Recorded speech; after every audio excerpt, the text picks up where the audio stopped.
all of these items, olives, avocado, peach, a coffee bean, a walnut, and a coconut, all of them are from the same group except one of these. Can you tell me which one is the odd, and you can't answer because you were here last time.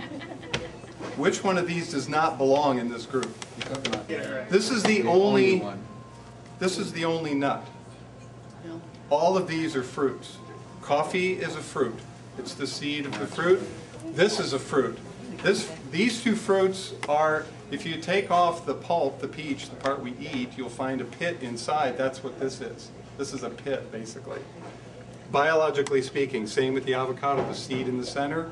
So you hold the coconut right under the bottom, because when you hit it, if you want to support the weight, because if you hit it and the coconut goes away, it's not going to take the impact, and instead of cracking, it's just going to move. So you want to hold it firm, and you really want to smack it.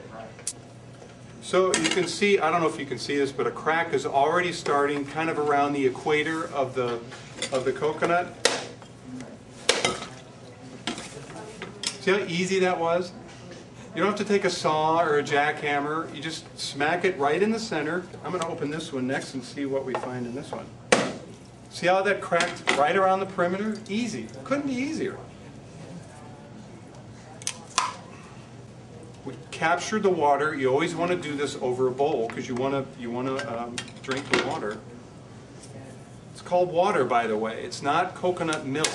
Coconut milk is when you take this meat and the water and you blend it together, and that's coconut milk.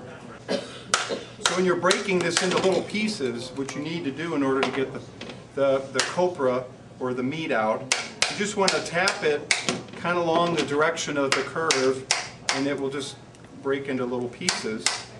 If you try and get the piece out when it's too big, it's too difficult. If you just put them into small pieces, they'll pop right out. Okay, getting the meat out of the shell, what I use is a grapefruit knife that bends. It's really important that it be able to bend. Knives like this, they don't bend, they're real stiff. You can't get the meat out because it needs to be able to bend because the shell is always curved. So I always start at one end and I work the knife under, and I just keep doing this kind of swivel with the knife, and it pops right out that way. And they started putting out negative information about coconut, that it was a saturated fat, which is true. Coconut is a saturated fat, but it's not an animal fat. It doesn't have the same effect, but they claimed it did, and that you would have, arterial sclerosis or some illness from that saturated fat. But it is a vegetable saturated fat. It's not an animal, so you can't get cholesterol from it. I've been eating it every day for the last 2 years, and all the studies show that it is very healthy for you.